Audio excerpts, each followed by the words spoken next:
My manager called me into his office Friday afternoon.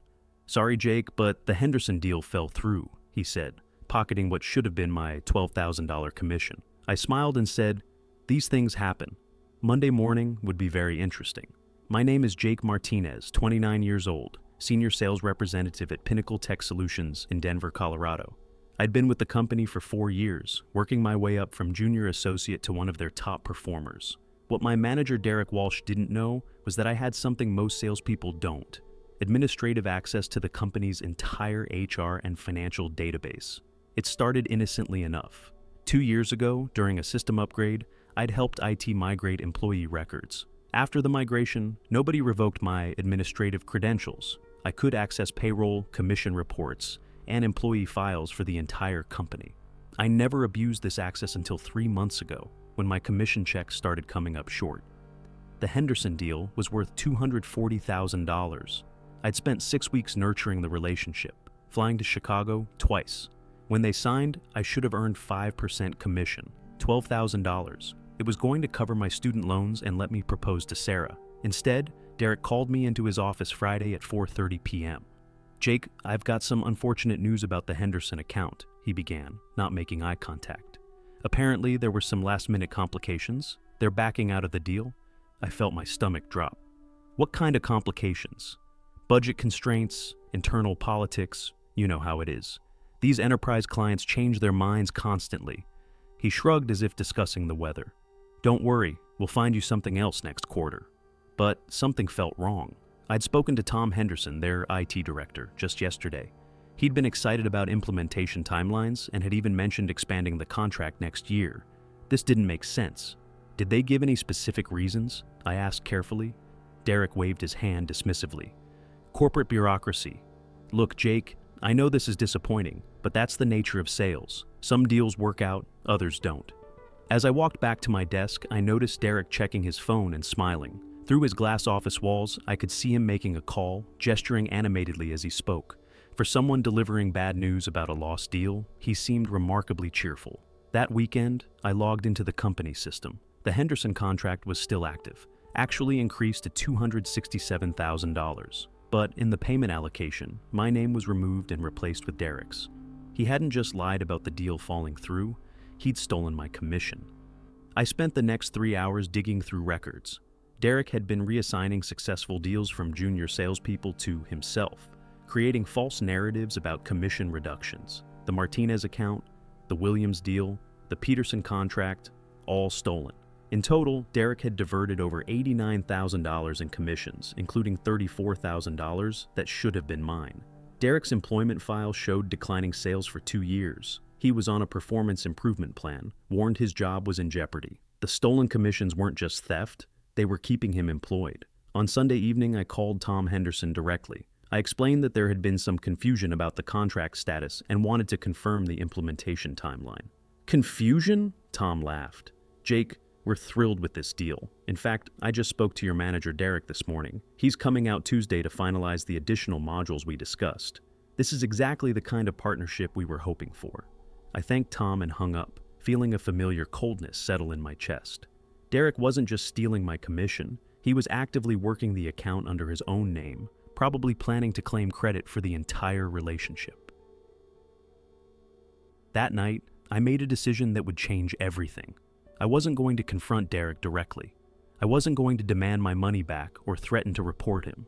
Instead, I was going to document everything, build an airtight case, and make sure he faced consequences for what he'd done to me and the other salespeople he'd stolen from. I started by creating secure backup copies of every relevant document, email, and database record. I used my administrative access to generate comprehensive reports showing the pattern of commission theft, complete with dates, amounts, and the cover stories Derek had used for each incident. But I needed more than just database records. I needed proof of intent, evidence that would show Derek's deliberate deception, rather than administrative errors. So I started recording our conversations. Colorado is a one-party consent state. I could legally record without telling him. I documented every interaction where Derek discussed deals or commissions. On Monday, I approached his office with my phone recording. Derek was reviewing stolen commission reports. "Morning, Jake. Hope you're feeling better about Henderson. I've got other prospects for you." "Actually, Could you give me more details about what happened? I want to understand what went wrong.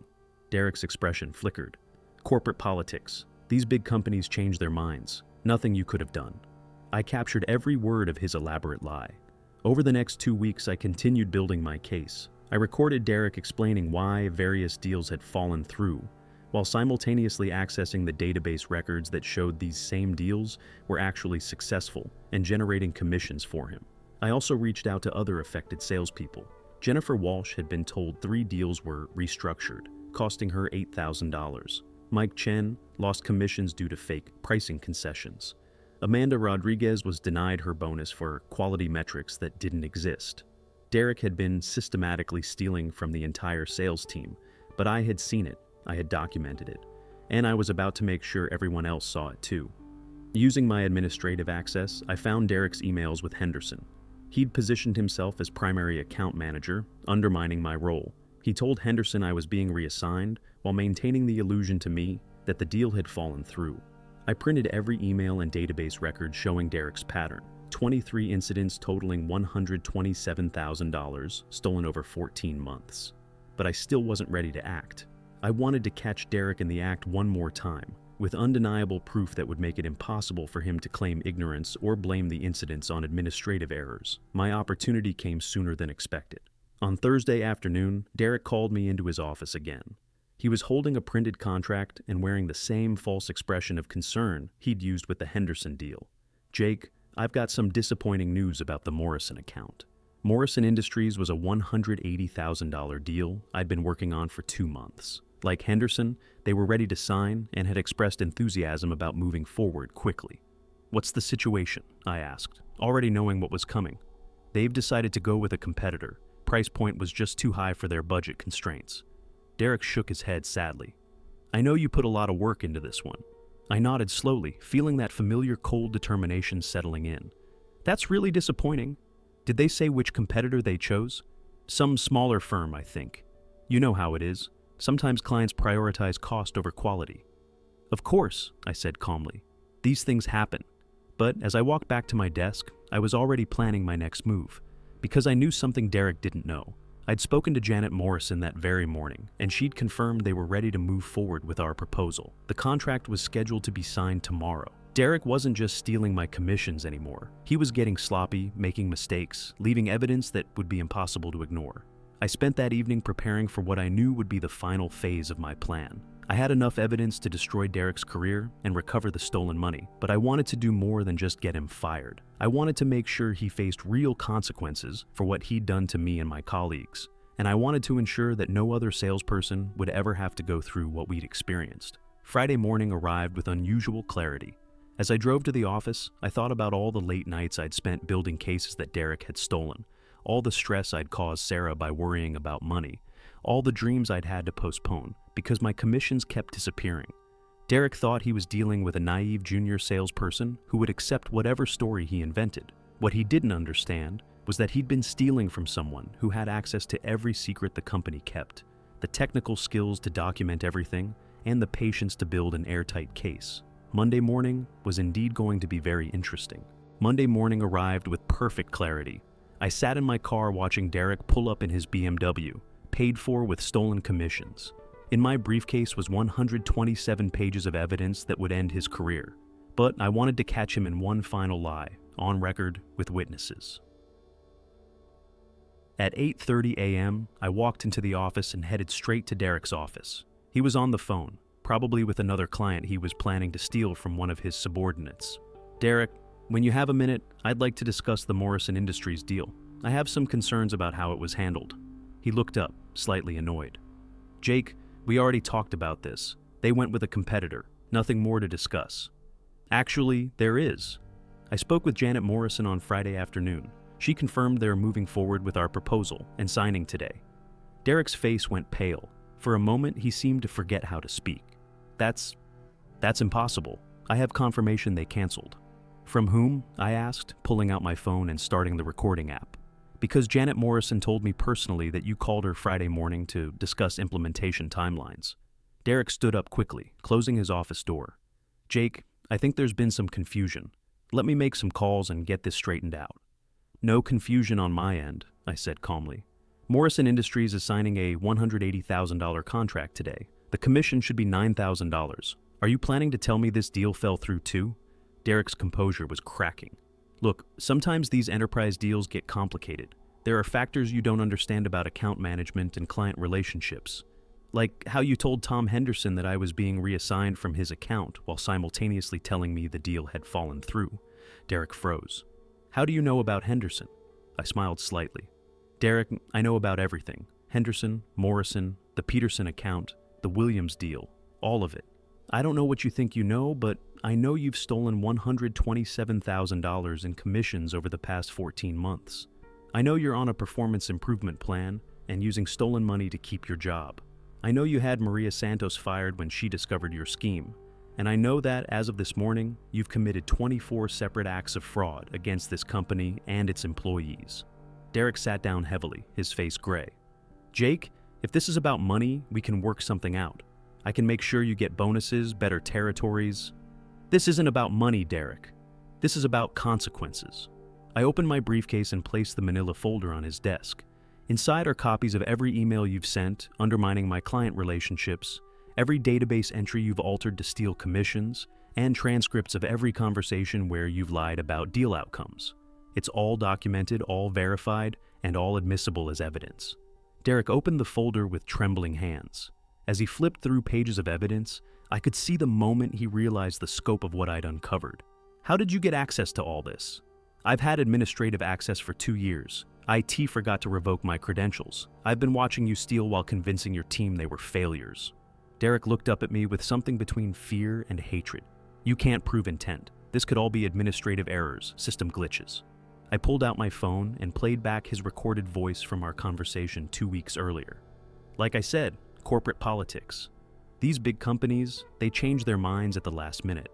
Then I played Janet Morrison's voice from Friday afternoon. We're thrilled with this deal, Jake. Your manager Derek called this morning to discuss implementation. This is exactly the partnership we were hoping for. Derek's shoulders sagged. What do you want? I want you to walk with me to HR and confess to everything you've done. I want you to authorize full restitution to every salesperson you've stolen from. And I want you to explain to management how you've been manipulating performance reviews to make yourself look successful while sabotaging your own team. And if I refuse, then I take this evidence directly to the CEO, the legal department, and the state attorney general's office. You'll face criminal charges for fraud, theft, and conspiracy. Your choice. Derek stared at the evidence folder for a long moment. How long have you known? I suspected something 3 months ago when my commission started disappearing. I've been building this case for 8 weeks. Every conversation we've had since then has been recorded. You've been planning this whole time? Derek, you stole my money, undermined my career, and lied to my face repeatedly. Did you think I was just going to accept that? He was quiet for several minutes, reading through the documentation. Finally, he looked up. If I cooperate, what happens to me? That's not my decision. But I imagine confessing voluntarily will be better than facing criminal prosecution. Derek closed the folder and stood up slowly. Let's get this over with. We walked through the office together, Derek looking like a man heading to his execution. Several colleagues looked up as we passed, probably wondering why we were both heading to HR on a Monday morning. In the HR conference room, I laid out the entire case to Patricia Wells, our HR director, and Marcus Johnson, the regional vice president who'd driven down from corporate. Derek sat silently as I presented 127 pages of evidence, played recorded conversations, and walked them through 14 months of systematic commission theft. When I finished, Patricia turned to Derek. Is this accurate? Derek nodded slowly. Yes. All of it? Yes. Marcus Johnson reviewed the financial documents. Derek, this shows you've stolen nearly $130,000 from your own team while filing false performance reports. How do you justify this? Derek's voice was barely audible. I was behind on my numbers. I thought I could make it up later, pay people back when I closed bigger deals. It got out of control. You understand this constitutes criminal fraud? Derek nodded again. Patricia looked at me. Jake, how long have you had access to these systems? 2 years. I helped with the database migration and nobody revoked my credentials. I never used the access inappropriately until I suspected commission theft. Then I began documenting everything for evidence. Marcus smiled grimly. Good thing you did. Derek, you're terminated immediately. Security will escort you out. You'll be hearing from our legal department about restitution and potential criminal charges." Derek stood up slowly. As security arrived to escort him out, he looked at me one last time. "I underestimated you." "Yes," I said quietly. "You did." After Derek left, Marcus turned to me. "Jake, the company owes you a significant debt, not just for the money Derek stole, but for uncovering a scheme that could have cost us hundreds of thousands more. We'd like to discuss Derek's replacement." "His replacement?" "We need a new sales manager for this region, someone we can trust, someone who understands the team, someone who's proven they can handle complex problems with discretion and intelligence." I looked around the conference room, processing what he was suggesting. "You're offering me Derek's job? The position comes with a 40% salary increase, full commission recovery for everything Derek stole, and a signing bonus equal to the commissions you lost. Plus, we'll be implementing new oversight systems to ensure this never happens again." 3 weeks later, I was in Derek's former office reviewing commission reports. Everyone was finally getting paid fairly. Jennifer Walsh received her $8,000 plus interest. Mike Chen got everything back. Amanda Rodriguez received her wrongfully denied bonus. Most satisfying was the call from the district attorney. Derek faced 18 counts of fraud, 5 to 7 years in prison, and full restitution. The prosecutor said my documentation was the most comprehensive workplace fraud case they'd ever seen. I also learned something interesting about Derek's BMW. Turns out he'd financed it using fraudulent income statements that included the stolen commissions. When the bank discovered the fraud, they repossessed the car.